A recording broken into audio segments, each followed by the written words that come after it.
Здравствуйте, это Тора Квест, и мы, Лара Троиновская из Москвы и Люба Барсеф из Израиля, продолжаем изучать Тору. Будьте с нами, Тора не выходит из моды. Сегодня мы расскажем вам про следующую главу Торы – жизнь Сары, Хаей Сара. Это глава о жизни и смерти. Вначале ее умирает Сара, жена Авраама. Авраам покупает у местных жителей, хиттийцев, пещеру Махпела, чтобы похоронить ее там. И сейчас мы находимся именно здесь, в этом нетипичном туристическом месте, но одном из очень важных на карте Израиля. Я очень много поездила по Израилю, но здесь нахожусь впервые. И очень по этому поводу волнительно и радостно одновременно. Тут и страшно, и интересно, Хеврон все-таки. И меня потрясает тот факт, что многое, написанное в Торе, имеет свое материальное подтверждение. Пещера, праотцов. Это вторая по важности святыня для евреев после Храмовой горы. Здесь, в пещере Махпела, согласно Торе, лежат Авраам, Сара, Исаак, Ривка, Яков и Лея. Только Рахель похоронена в другом месте. Авраам похоронил Сару, жену свою, в пещере поля Махпелы, против Мамре, он же Хеврон, и стало поле и пещера собственностью Авраама для погребения. Заканчивается глава смертью Авраама. «И скончался Авраам, умерев в доброй старости, мудрец, удовлетворенный жизнью, и был приобщен к народу своему. И похоронили его Ицхак и Ишмаэль, сыновья его, в пещере Махпела». Но между этими двумя смертями происходит важное, и оно о жизни в самом широком смысле этого слова. Авраам ищет достойную жену для своего сына, Исаака. Так как народы, окружающие его, слишком погрязли в идолопоклонстве и разврате, он посылает своего слугу Элиэзера в Харан, в Междуречье, в ту землю, где он родился, чтобы найти Ицхаку достойную половину. Элиэзер устраивает настоящее собеседование будущей невесте. Ею оказалась Ривка, дочь Бетуэля, племянника Авраама. По каким качествам и признакам люди выбирают себе спутника жизни, согласно Торе? Как именно заключаются традиционные браки? И вообще, как рождается в отношениях любовь? Итак, Элиэзер, раб Авраама, получил задание найти невесту Ицхаку. Согласитесь, непростое задание – слуге найти подходящую невесту для сына господина. На что обратил внимание Элиэзер при встрече с Ривкой? Ну, во-первых, девица очень хороша видом, дева, которой не познал мужчина. Кроме этого, еще перед встречей с будущей невестой Элиэзер выдвигает такое требование. Пусть девушка, которой я скажу, наклони свой кувшин, и я напьюсь, и она скажет мне, пей, и также напою твоих верблюдов, пусть она будет предназначена твоему рабу Ицхаку. Так я узнаю, что ты сделал милость Аврааму. Почему такое странное условие? Зачем поить верблюдов? А все просто. Считается, что самое важное условие того, что человек готов к женитьбе, если он готов отдавать, не эгоистичен. И побежал раб навстречу ей и сказал: «Дай мне глоток воды из кувшина твоего». И сказала она: «Пей, господин мой». И поспешно опустила кувшин свой на руку свою и напоила его.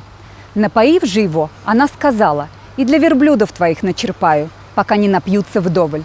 Наша сегодняшняя героиня Ривка, будущая праматерь, имеет важнейшее качество – способность думать не только о себе, но и о ближнем, о том, кто рядом. Она заботлива и милосердна, поэтому стоит того, чтобы стать членом семьи Авраама. Итак, Элиэзер приводит Ривку к Исааку. «И вел ее Ицхак в шатер Сары, матери своей, и взял Ривку, и она стала ему женою, и он полюбил ее». Рассмотрим порядок, в котором нам сообщается о женитьбе. У Исаака и Ривки происходит процесс сближения.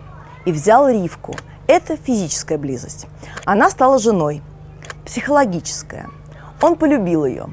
Духовная. И тут интересный момент.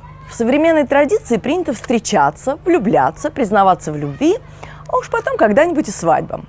Но в Торе, как мы видим, порядок другой. Любовь – это результат совместной жизни, а не ее начало. И чтобы прийти к этому результату, надо каждый день делать что-то, пусть небольшое, маленькое, но приятное для своей половинки. Получается, что свадьба не кульминация любви, а только ее начало. Давайте поговорим про то, как происходит сватовство в религиозных еврейских семьях. Тут достаточно много легенд. Все вот эти секс через простыню и все в таком духе. Эти истории, не имеющие ничего общего с реальностью, идут от незнания внутренней кухни. Мы изучили вопрос. Так вот, самое главное, что надо сказать. Еврейский брак – это не брак по расчету, и даже не договорной брак. Это договорное знакомство возможных будущих жениха и невесты. То есть никто никого не заставляет и насильно не женит.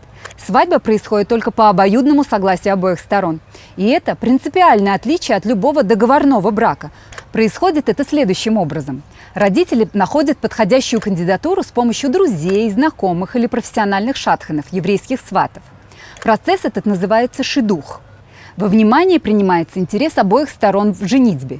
Изучается здоровье, экономическая составляющая, криминальные истории, странности и даже вопрос экономической поддержки молодой будущей семьи со стороны родителей на первых порах. Ну а дальше пару знакомит. Если они нравятся друг другу, они встречаются еще и еще, чтобы лучше узнать друг друга. Далее следует предложение, свадьба. Но бывает и так. Пару знакомит, и кто-то кому-то не пришелся по душе. Тогда без обид. Встреча заканчивается ничем, и поиски продолжаются дальше. Согласие потенциальных жениха и невесты – самое важное, как в главе Хаей Сара. И призвали Ривку и сказали ей: «Пойдешь с человеком этим?» И она сказала: «Пойду». В современном мире Tinder, JDate и подобные приложения, а также все наши многочисленные соцсети зачастую выполняют роль шатхина, свата. С их помощью в наш технологичный век мы знакомимся. И это круто, очень удобно. И вот тут важно учитывать все то, о чем в традиционных знакомствах за тебя решают родители.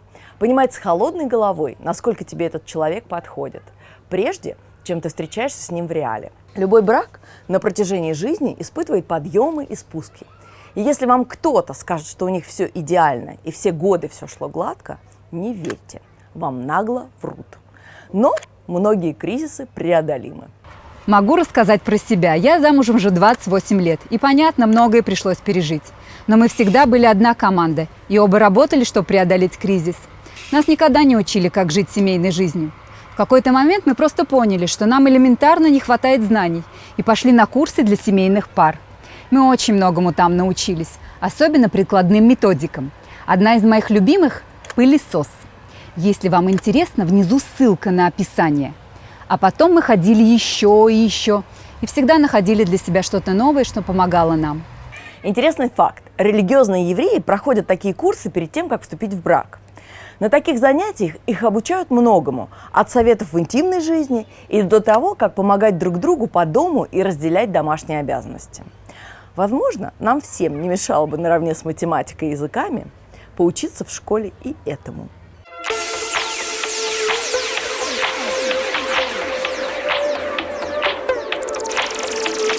Антуан де Сент-Экзюпери однажды сказал, что любовь – это когда люди смотрят не в глаза друг другу, а в одном направлении. Как мы уже говорили, здесь лежат 3 пары – Авраам и Сара. Эта пара считается идеальной семьей – Исаак и Ривка, Яков и Лея. Очень разные семьи, но прожившие вместе жизни, вырастившие вместе детей и до сих пор не одно тысячелетие, дающие пример того, как надо жить и любить. Челленджа на этой неделе не будет, потому что поехать в Хеврон – челлендж само по себе. Без страховки повторять не советуем, хотя, в общем-то, здесь вполне миролюбиво оказалось. А вот вопрос будет: что для вас было решающим, когда вы делали предложение? Подписывайтесь на наш канал, изучайте Тору, она современна и всегда в тренде. Внизу, как всегда, ссылки на источники. Любите друг друга. Всем пока! Счастья вам! До следующей недели!